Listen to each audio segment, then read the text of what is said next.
I'm Riggs Eckelberry, co-founder, chairman, CEO of Origin Clear.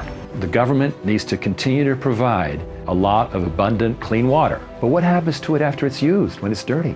Do you know that 80% of all sewage is never treated? It's just dumped. That leads to water scarcity, but it also leads to a lot of disease and pollution, the ocean turning into something horrible. At the same time, the cities and counties are not getting the funding they need to really treat the water. And so they can't keep up. The solution is let the people who use the water clean the water. Water on demand is investment in actual capital assets that earn income. Sign up to hear my weekly briefing every Thursday night, 5 p.m. Pacific, 8 p.m. Eastern. Just put oc.gold/CEO in your browser, register for the briefing, and I look forward to hearing more from you. Welcome, everyone, to another fantastic briefing. So much to cover and so little time, so I'm going to make it very efficient. We are chock-a-block full of news. Really happy how things are going, and I hope you are all well. And Robert Baxter says, good evening, gentlemen, and good evening, sir. Wow, 173 weekly briefings. Can you believe it? It's become part of what defines us, and we have a channel to you every single week, and it's actually a privilege. I really appreciate it. 11th of August, briefing number 173, a new beneficial income asset, water, and that is becoming more and more reality. And James Wright says, hello, hope all is well. Glad to see the stock price goes up. And Marcus Walker says, I'm at work. I hope you don't hear it. No, we don't hear you in the webinar mode. You're automatically muted. Thank you for your consideration. So we're going to go right ahead here. And we got some press in Forbes. This is very useful stuff. These little snippets that get put into the press, we are constantly asked these days. We have excellent press representation with the Pontes Group in Miami. And they're constantly, inserting, and we're becoming more and more influencers in the sense that people are looking for us to fill in their columns, right? And so, for example, here, sure enough, the same utility comment that got into New York Post last week made it into Forbes this week as an inflation-related thing, and gets the idea out there that we are an ideal lab for water innovation projects. Literally the only one in the water industry. Can you believe it? It's crazy. All right. So with that, I'm going to continue here. Oh, well, an investor, Robert Babcock, sent me a clipping from a Connecticut newspaper. And so it's all about spending for clean water, helps the state of Connecticut, et cetera, et cetera. And here's the part that is just so obvious to me, but not to a lot of people, including Congress. Infrastructure work aimed at roads and bridges is important, just as improvements in our trains and stations and airports must remain a priority. Broadband is infrastructure. But what about the water? That does not get as much attention, and that's really sad since our health literally depends upon it. Now, I'm all for broadband, but you won't lose your good health if you don't have broadband. But I'm sorry, water, it will affect you. That's just an important note. And sure enough, I picked up just today a piece in GB News that they have a problem in the UK with this too, the very same infrastructure funding problems. So I had to take a look here. Leilani Dowding joins me from Europe. Once she heard we were all following Thames Water's advice and showering with slightly moistened cloths, she wanted to put some clear blue water between herself and the malodorous GB News presenter. So she's on the continent. Great to see you, Leilani. What do you make of the water crisis afflicting the UK? Well, it's great to be here. I'm in Spain. I'm missing that extreme English weather, some hotter, extremer Spanish weather. It's insane, isn't it? So what's going on and the reports. Now, they want to impose this hosepipe ban, but like you said, there's been no reservoirs built since 1991. 10 million population increase. Also, 3 billion litres of water leak per day. So we're losing that. And all these utility companies have been selling off reservoirs to developers to build houses on and what have you. So, what do they expect when we don't have the infrastructure? And it's these public companies putting shareholders and their CEOs and everyone first except for the consumer. So here we are, a hosepipe ban. And it's just more to, worry people and get them scared about climate change and extreme heat and 30-degree weather, which when I was younger just used to be called summer. Well, that's the point. Amazingly, when you're in Spain, where you are, Leilani, or when you're in Greece, or when you're in other parts of the Mediterranean, you have higher temperatures, and the British people so love those higher temperatures that they get on terrible airlines and fly to those places so they can enjoy those temperatures. But uniquely, whenever those temperatures start inching upwards in the British Isles themselves, then apparently it's a disaster, it's going to kill you, it's a public health emergency. They do always find a way, as you said, to blame. They're going to blame it now on climate change, global warming, and in fact it's just gross mismanagement of an essential requirement for daily existence. And it's typical Britain, isn't it? It's when it's hot, the trains can't run. I've got a weather warning on my weather app on my phone about extreme weather. I'm in Spain. The pool is full of water. There's irrigation systems all around, to the plants and the trees and everything else. They're not worried about some water. And when it's cold, if it was raining, it would be climate change as well. When it's cold, the trains can't run, or there's leaves on the tree, or there's leaves on the tracks in autumn. There's always a problem in Britain when anything just goes slightly away from what's considered normal, so it's no surprise, and it's just more fear mongering. And I've gone on about this climate change, net zero, quite a lot, and I don't want anyone to think I don't care about the environment. I'm hugely passionate about the environment and trees and nature. But when you hear things like 14 million trees in Scotland, which absorb the carbon dioxide, are being cut down wind turbines, you got to think, how green is this green, agenda that they have? And to be quite honest, I think this whole net zero agenda that they have actually goes against nature.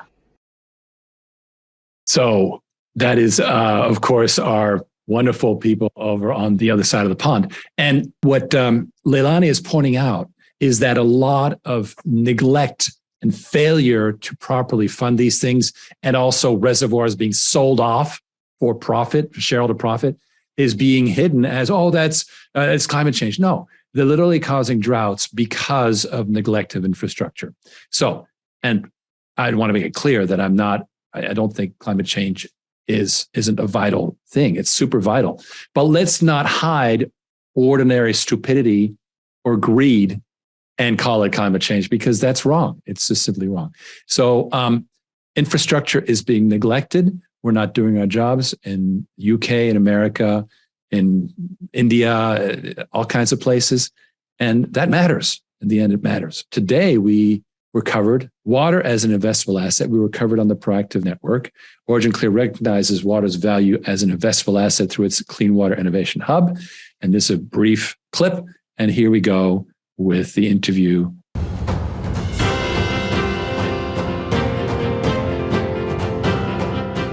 Hello, and thanks for watching Proactive New York. I'm joined by Riggs Eckelberry. He's the CEO of Origin Clear. Riggs, very good to meet you.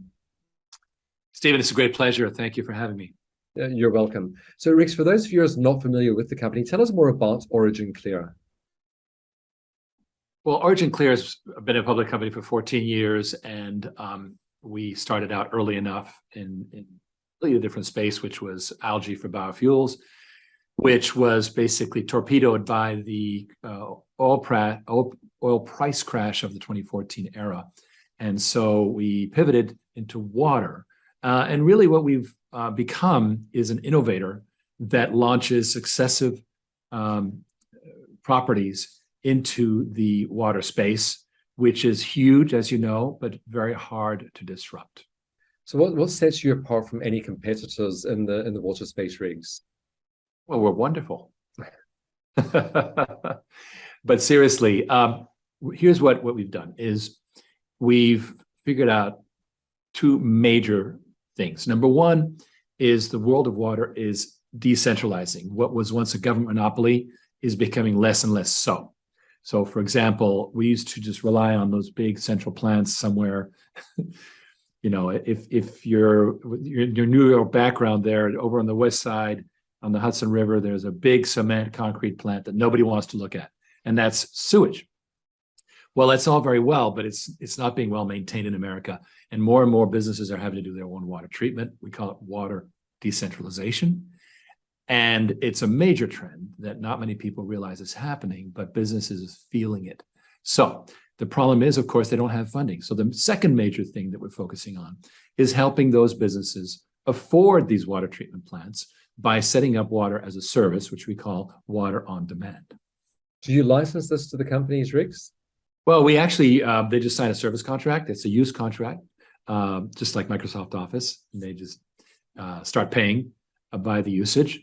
And we supply a machine that remains our property, and it's fully maintained, and we simply provide gallons of water cleaned to whatever level of purity they need, and we price it accordingly. And it's very popular because, if you're a brewery and all of a sudden the municipality is saying, well, we won't take your dirty water anymore. And the breweries generate about 170 liters of dirty water for every liter of beer created. Then what do? Well, you're not in the water business, you're in the brewery business. And so you just want to get rid of the problem. And we come along, we say, yep, just sign here, and problem's taken care of. And we have a great technology called Modular Water Systems, which is patented prefabricated machines that go in, plug them in, problem goes away. And we've made it a very simple solution for these suddenly independent water treating companies. So you then receive annual recurring revenue from the companies who are taking this technology then, Riggs? Yes, now to be clear, this is just beginning. So our history has been to do the classic design and build. So, and we've actually been doing very well with that. We announced earlier this year that our revenues had increased 50% over a year before. We anticipate further increases, and that's just ordinary, selling the widgets. It's a great business, but the problem is, number one, it takes forever. This is the biggest reason why we really felt we had to help people with finances. These deals just go on and on, and we feel we can accelerate the adoption of great water treatment and recycling, because remember, America only recycles 1% of its water. So if we can do more of that and make the problem go away for businesses, and also, of course, scale up our business. And that, so existing business doing, it's been doing a steady $1 million a quarter for the longest time. Now it's dramatically gone up, and we expect this quarterly filing coming up to be very good news indeed. And so that business is going fine.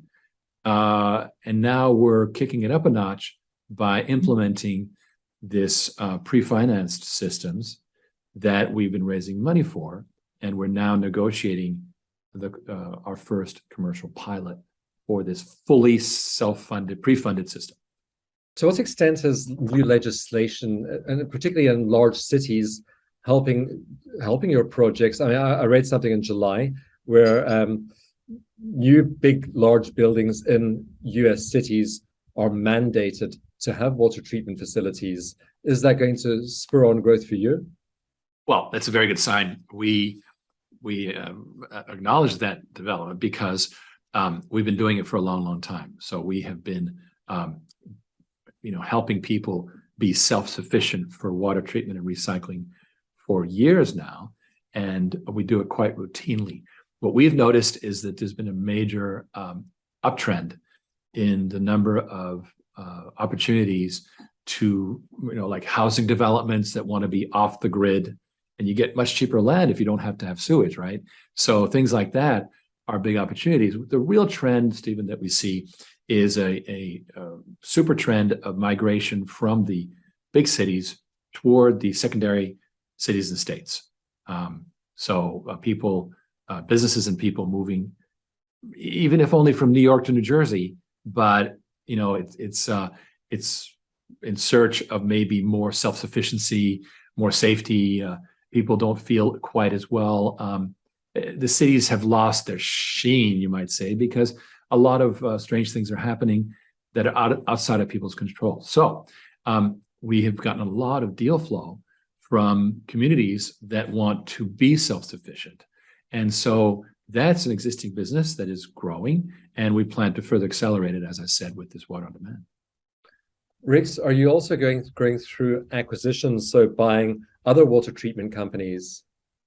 Actually, we've changed course on that. We had an acquisition plan. We've done two things. Number one, water on demand is set up to be a pure fintech. So when we get a client in Atlanta, Georgia, and we sign a contract, we'll get a local Atlanta, Georgia water company to do the building and maintaining so that it becomes scalable. If we have to build and maintain every system we finance, then it'll take 20 years. It's the conventional water thing, which is very slow. So number one, we're literally creating a moat of a network of water companies that rely on us and also send us deal flow, and we're playing the pure financial game. Secondly, we've repositioned Origin Clear as the clean water innovation hub, in other words, as an incubator, to take interesting properties, develop them, and then roll them out through the crowdfunding sector as public companies in their own right. We're doing that with Water on Demand. We've already spun that off, and we're planning to do that with our other 4 very, very strong properties that are already in revenue or potentially very much in revenue. And we want to do a lot of that. We think that it's not one company that's going to change the water industry. It's going to be dozens, and we want to be that continuous launch innovator. Riggs, you mentioned Water on Demand and the financing, and I read back in June that you launched a $300 million offering through crowdfunding. Is this a popular way to raise funds for projects like this? Well, quite so. I think there's been a revolution that's happened since the crowdfunding, since the Jobs Act was set up. There's 2 sides of it, as you know. One is accredited investors, and this is what this $300 million is. It's what's called Regulation D506C, which enables open solicitation.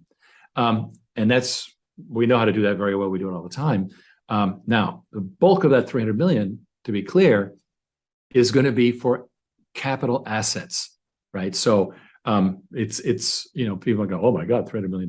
How is a $20 or $30 million company going to do that? Well, because it's assets, it will actually dramatically help the book valuation of the company. But separately, we want to do Regulation A crowdfunding, which is unaccredited investors. And we've seen tremendous successes where companies have literally raised more than $100 million and got it on the NASDAQ strictly through unaccredited investor funding. And that's going to be, I think, the secret weapon. People who do this Regulation A are going to do very, very well. And it's rapid, and you create instant public companies. Riggs, what sort of news flows should investors be looking out for? Any milestones coming up for Origin Clear? Well, we have continuous good news coming from our operational divisions, be they large new contracts, et cetera. We anticipate to give more news about Water on Demand, which we think is revolutionary. And of course, we believe our fundamentals are increasing continuously. So the quarterly filing coming up on the 15th is very important for us. Then there's going to be a long drought until the annual report comes out in the spring. But we believe that we're on a roll now with both our conventional and our innovative business. You're just going to see a lot of, for example, we are very happy with our new ultra pure water systems for hotels, and we have a prospective announcement coming with a major, very well-known hotel chain that is adopting this throughout their hotel. So it's going to be some very interesting and creative news coming out of Origin Clear. Well, I hope you'll keep us posted on that news as it occurs. Thank you very much for the introduction today. Stephen, it's such a pleasure. And let's keep in touch. I'd love to keep talking whenever there's an opportunity. Right. Riggs Eckelberry is the CEO of Origin Clear. Those of you who were listening, I omitted the third quarter filing, which occurs, of course, 45 days after the beginning of Q4. In other words, November 15th. So then from November 15th, there is a big lag until April 15th, which is the annual filing. So that's, that lag where we don't get to really announce Q4 until we do the entire year. But that was a slight omission, which I'm fully aware that I did it. Okay. So with that, I'm going to keep on rocking here. The great Jeremy Slate. To give you an idea, let me go ahead and play Jeremy's interview, which is the third annual. And then I'm going to give you a sneak peek at some of the bookings. But this is a very productive program. It gets us on a lot of eyeballs throughout the year. So let's take a look here. Hey, what is up, everybody? Jeremy here. And guys, I'm very excited for the guests we have with us today. I've had the pleasure of actually having them on the show. This would be the third time. And I'm very interested, especially given the economy, to look a little bit more at the world of water filtration and the asset class around it. So Riggs Eckelberry of Origin Clear, thank you so much for hanging out with me today, man. Jeremy, it's such a great pleasure. And it's always stimulating to be in your conversations. So here's what I find interesting. You and I were texting, I think about a week ago, and I had seen, I think it was Fidelity Investments or Bloomberg or one of those talked about like kind of why everybody should be investing in water. And I sent you a text. I'm like, dude, they're finally catching on to what you've been talking about for years. I guess just kind of looking at the current economy, why are we seeing more investment, and why should we see more investment in things like water and utilities and things like that?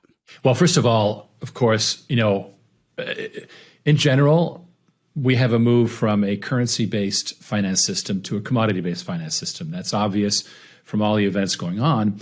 But at the same time, so many commodities are highly politicized. They're subject to a lot of, wrenching disruptions. Look at what's oil and gas is up and down. Real estate, who knows which way it's going, up, down, sideways. Gold and silver haven't even behaved particularly predictably. So existing commodities are also in the tornado. And, where's an investor going to go? Now, water is stable. There's always going to be more dirty water. It's kind of like we're going to make things worse. And what is a major factor, as you've noticed, is that there's a lot of water scarcity these days, right? The thing that's interesting about it is it's like that thing that everybody needs the most of, but not only just getting it is difficult, but getting it clean is very difficult, right? Like, because you can't drink ocean water for the most part because of the salt content and things like that. And I think I had seen a video you had sent me, was it like 80% of our sewage isn't even being treated? So like we're just losing this thing we really need. Right. Now, to be clear, the 80% is worldwide. The U.S. treats most of its water, but then we throw it away, right? So we treat it like in L.A., it goes from Glendale down to the Hyperion Station in El Segundo, and then goes in the ocean. So our recycling rate in this country is around 1%. To give you an idea, Israel is at almost 90%. Wow. Now, that is almost a full turn of the same water being reused that we're just blowing off. And meanwhile, we're going, oh my God, we're out of water at the same time, which is so odd, right? So let me ask you this, because I want to kind of, for people that may not have experienced this before, Origin Clear has a product line called Water on Demand, which is kind of what we've been alluding to here. What's different about this product? Because I think when we're used to water, right, we're used to, okay, the water comes into our house, we pay a utility bill, whether it's a business or whether it's, the place we live, pay the utility bill, the public utility handles it. But in actuality, the public utility isn't able to actually even filter all the water, and that's where Origin Clear comes in. Times are changing, and this has been going on for a while. If you go way back all the way to 1961, we've been spending more and more on operations and maintenance, trying to fix your old Toyota versus, properly replacing it. And so it's been worse and worse for decades. The federal government is basically out of the water funding business. And we have 150,000 plus water systems in this country, and they are gasping for air. Now, here's an interesting factor that you probably know about, which is huge migration trend from primary cities like New York, Chicago, LA to secondary cities where people feel they'll get a more predictable, perhaps safer lifestyle, less government intrusion, whatever. It's killed commercial real estate for that reason, by the way. Yeah, that's you know what? That's a whole other argument. But yes, it's a big migration to places like Florida, Texas, other states that are more rural in a lot of ways. And even Bergen County, New Jersey. I mean, not far from New York, you have some wonderful places that people can go. So as you well know, Yeah. Now. What that means is, however, all these rural water systems are now being stressed, right? And in addition, for example, here in Florida, where I'm located, there's a tremendous amount of a land rush going on, where Pinellas County, where I'm located, is already the most populated county in Florida, and yet they're piling more in. What does that mean? Developers are looking for water for land that's off the water grid, that they don't have to put in sewage, right? And so all these things mean that there's less and less central service and more decentralization of water treatment and management, right? Now, when you're treating your own water, let's just take a concrete example. Mm-hmm. I'm a brewery. I start, it takes about 180 liters of beer to make 1 liter of beer. It's very, very water intensive. Mm-hmm. So I've got all this effluent, and the city starts saying, "No, not going to take it, can't take it, etc." What do? I didn't think I was in the water industry. I thought I was just getting the city to do it for me, and all of a sudden, I'm stuck with a problem.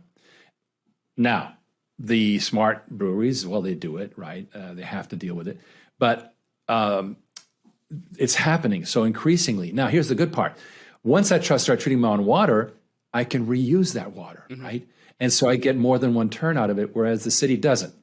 Both the energy and the water grid in this country are one directional, right? They go from the source to the use point and out. And it's just by the nature of the number of people they have to service, right? Like it would be. It's a design issue. Yeah, it's a design issue. In other words, old school utility design is we push it out to you, and that's it. Right. Like you look at kind of the whole electric world, right? Like, the reason Edison was successful versus Tesla, because, maybe Tesla's energy was a little bit better, but Edison's you could charge easier for it. So it worked better. It always comes down to really, raw simplicity. And our energy grid and our water grid have been set up with a great deal of simplicity, but we need a lot more sophistication now. It's not going to come from the central water system. Why? Where's the billions? We had a $1.2 trillion infrastructure bill that was passed.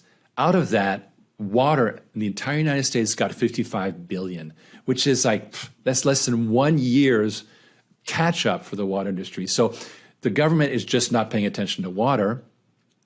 And yet it's a major crying problem. The Lake Powell is draining out to nothing.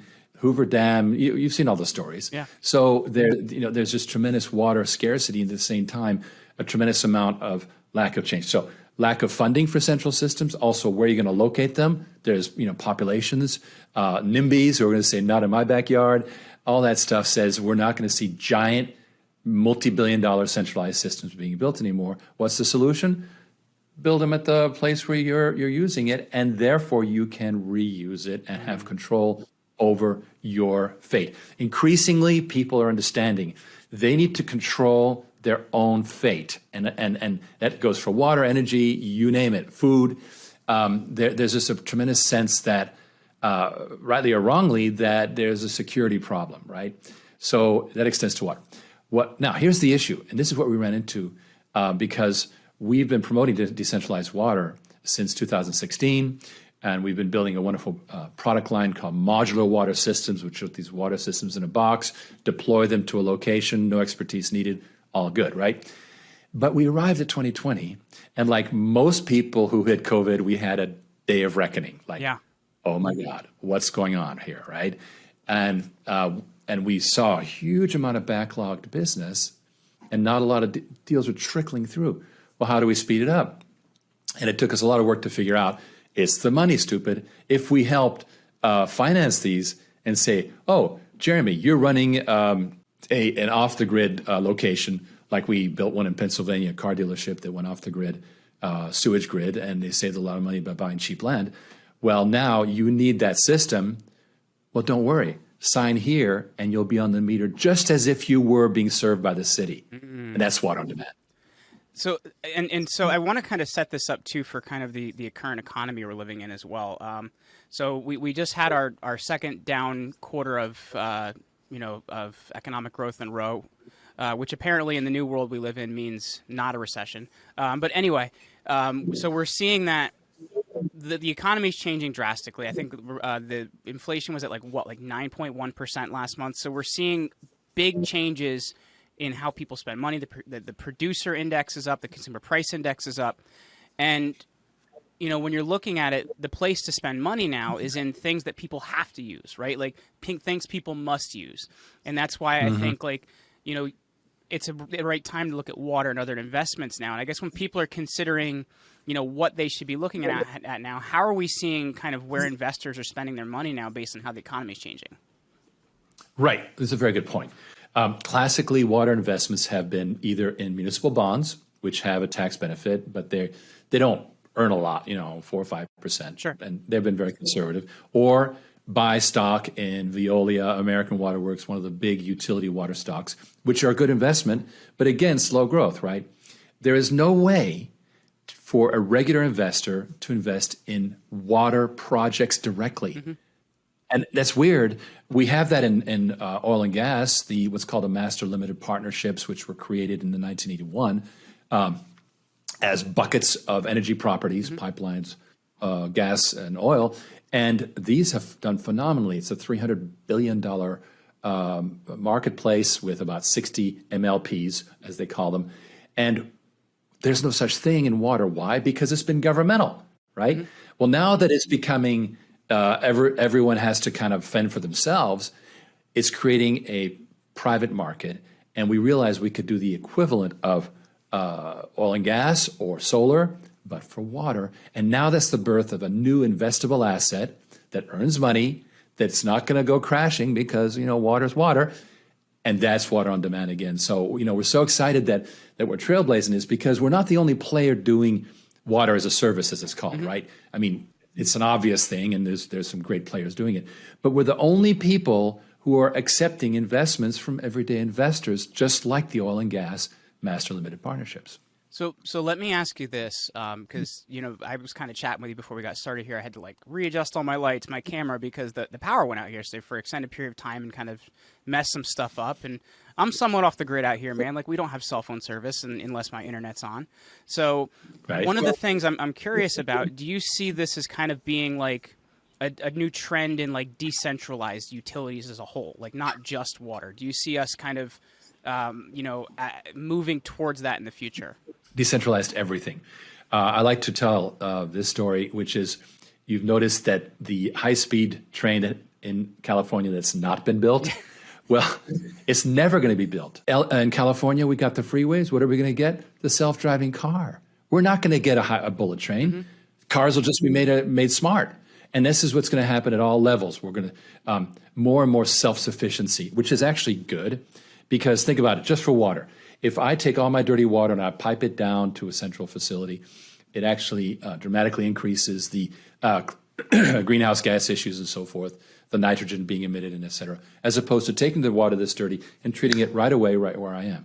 And furthermore, as I was saying, if I'm paying water rates, which by the way are inflating far faster than that inflation, right? I signed a service contract. That means my rates are capped. And I can do this nice little loop-de-loop where I reuse the water essentially at no cost to me. Well, that's a win-win, right? So it's a win-win for the planet, and it's a wonderful thing for sustainability in general. I don't know if you've read a thinker called Peter Zeihan. I have not. He's put out a book called The Beginning of the End of the World. Yikes. And what he's saying is, he's saying that we're going through a process of deglobalization, right? Oh, he's going to make Thomas Friedman mad, man. He had the Lexus and the Olive Tree was his big book. Right. That was good as long as you could instantly transport, from China to the U.S., right? We've seen what happened. It's incredibly random. Who knows?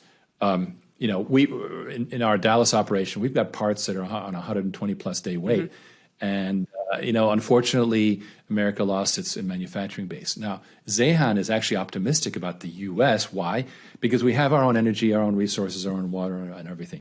So, but everything is going back to more of a regional model where it's going to be America, Canada, and Mexico, and Europe and Asia, not so much, right? So, and there's going to be losers. China is actually in a tough place. So Peter Zehan, good thinker.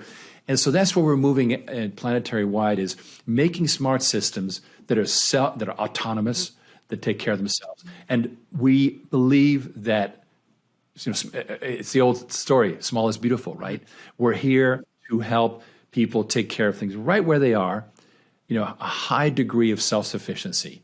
Now, we were talking earlier about these communities moving into secondary cities, places like Florida. They are looking for self-sufficiency, and there's going to be more and more of that. How do they achieve, food, energy, and water self-sufficiency? And so we're actually seeing that as a major trend in our existing conventional business. And again, that's something that water on demand can accelerate. So I believe that water on demand, here's what we see. Water on demand is a concept that is bigger than us, for sure. Yeah. Which is why we've said, you know what, we're going to make it a fintech, meaning we're not going to try and build all those machines. We're going to bring in the investments into our these buckets of properties, and they're asset protected. Investors have royalties from that. It's all good. But then we're going to delegate the building and maintaining to local water companies. And will love it, right? They'll be like, hey, great, I got the business, right? So we're consciously giving that up. Why?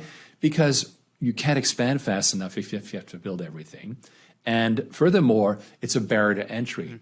More and more people being served by our capital means that other capital can't enter in so easily because, for example, our partner Envirogen, which is a wonderful partner, they're a UK-based company. They're all over Europe and America.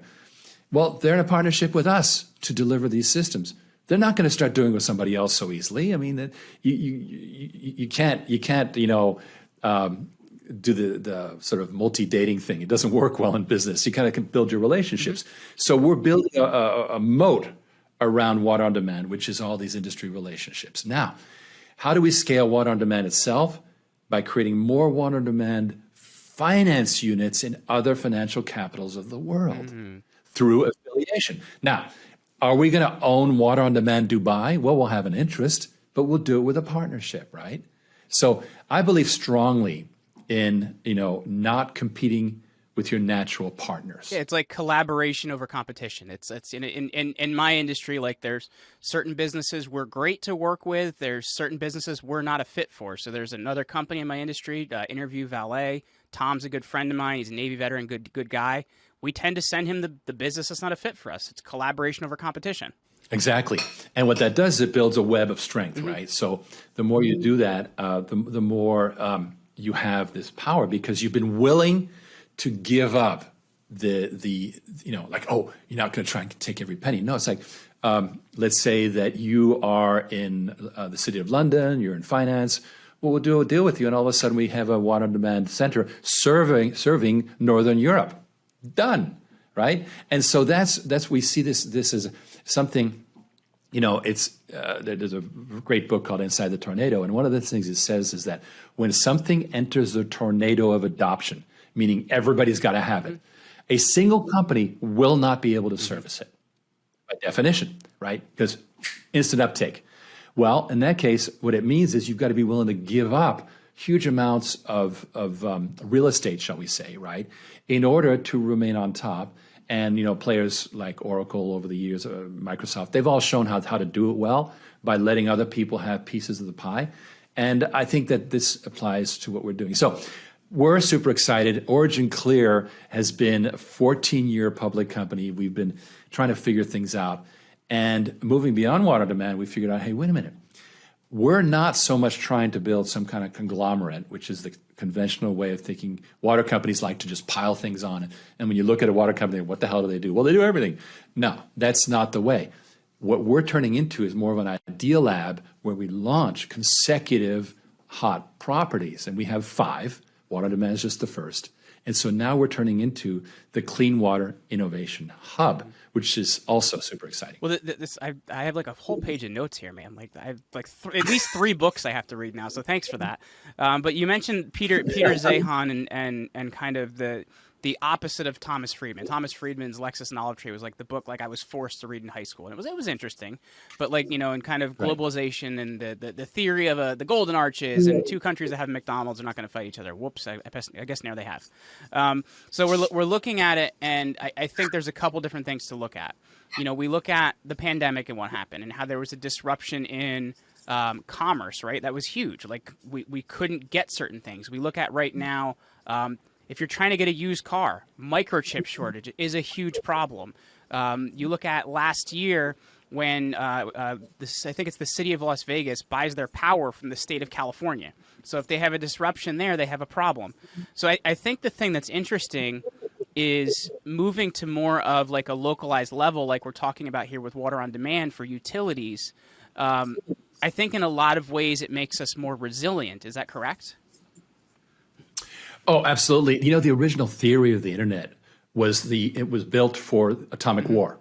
DARPA, the Defense Advanced Research Program, basically developed this idea of like, you know, if a bomb falls on New York or whatever, that's okay because there's disconnected centers. Well, the internet turned into, frankly, if a bomb fell in New York, then much more than the internet would fall apart.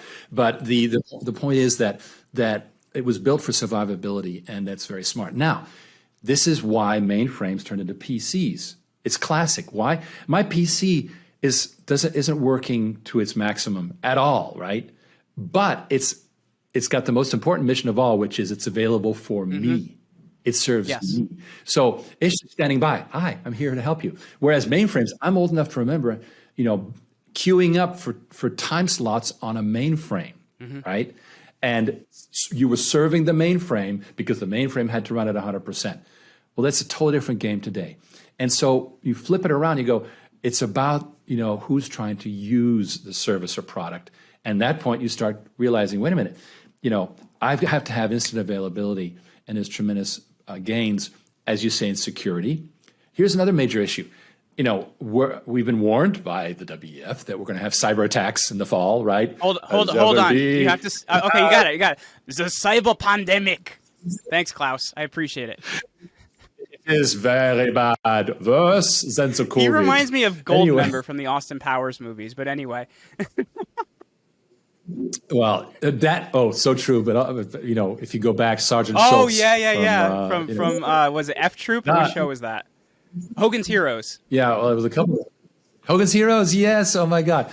And I don't know if he realizes how much of a cartoon he is, but nonetheless, we've been told this cyber attack's coming. That's potentially going to affect water, right? And there's been attacks on water systems. They've been foiled, so there's actually been good track record there. But you know, you don't ever defend perfectly, right? Israel's Iron Dome does not stop all missiles. Do you remember the pipeline issue we had down the East Coast, where nobody could get gasoline for like a week? Like that's a huge problem. Precisely. So you have either pollution of the water or breaking the water supplies, all because of cyber issues. Again, if you have local self-sufficiency, then you're by definition more sustainable.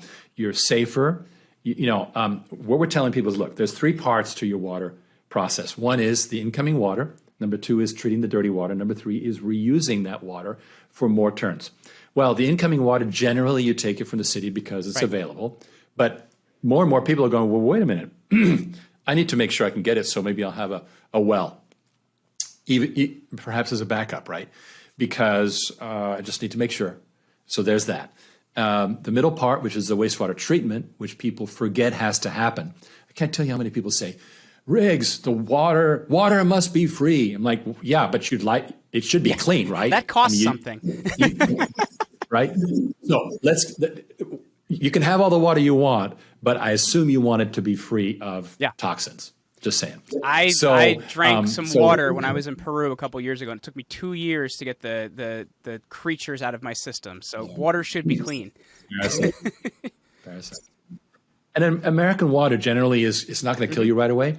In other words, you can drink tap water But over time, it's bad. But putting those minor issues aside, the fact is that water treatment is critical. And whereas in the U.S. we treat most of it, places like Bangladesh don't treat any of it. Even as close as Mexico, there's terrible practices. Why? Because of lack of enforcement. And so worldwide, we have a big water treatment problem. And finally, reuse. Israel, as I said, is almost 90% recycling. The next one down is Spain with 20%. So most of the world is not recycling water. The U.S. is at 1%. So we're talking about a tremendous amount of wastage going on. And I thought it was our most precious commodity. Yeah. Hello, right? The problem with water is it's too cheap. So, water, I can let my shower run. Who cares, right? Because whatever. Well, that stuff adds up. Now, we don't work in the single family space. Why? Because that's a mass market. We work with housing communities, with businesses, with agriculture, all those users.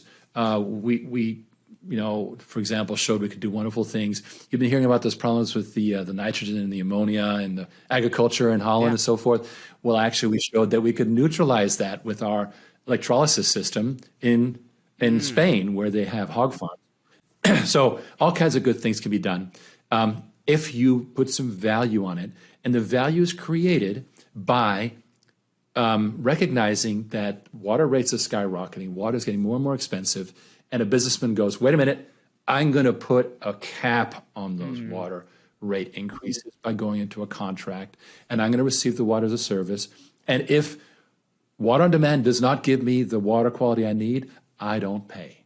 And that's a beautiful thing. Well, Riggs, this has been an awesome conversation. I always enjoy our conversations because you tend to see a future that's not there yet and plan for it, which I really like. So for people listening, if they want to connect with you, if they're interested in finding out more information about the company, how's going to be the best way for our listeners to go out there and find you? I think this Thursday is our 173rd weekly Zoom briefing that I do every week, Thursday nights, 5 p.m. Pacific, 8 p.m. Eastern. And just put in your browser oc.gold/CEO, or just go to originclear.com and it'll pop up an invitation. Join me on that briefing. If you don't have the time, we'll send you a replay. But we tell you like it is every single week. What's happening in the water industry, what's happening with people's lives, the company, where things are going. It's generally fascinating. And we really think that's a great way to get to know the company. If you want to invest, there's a little green button on originclear.com. And I can tell you this is sort of a scoop that we are planning an unaccredited offering for the fall where anybody can invest. Because if there's one thing I hate is that only the 1% can invest in promising new startups. And we're changing Very that. cool. Well, Riggs Eckelberry from Origin Clear, thank you so much for hanging out with me today, man. Jeremy, it's a great pleasure. Thank you. That was very enjoyable. He's got a great podcast. So as you could tell, he had a lot of things to talk about. And it's always very stimulating. You notice the difference between this sort of somewhat official thing that I did with the gentleman with the New York background and then with Jeremy. It's kind of different, right? Kind of fun that way.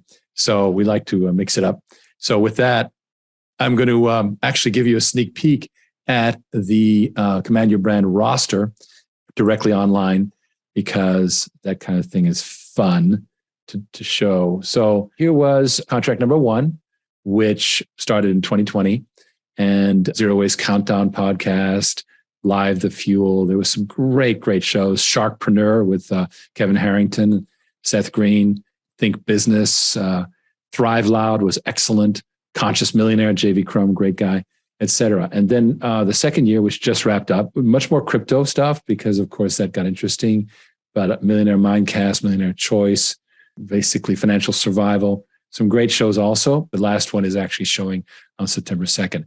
So now what we've done is we've signed contract number 3 right here. Just started with that first show.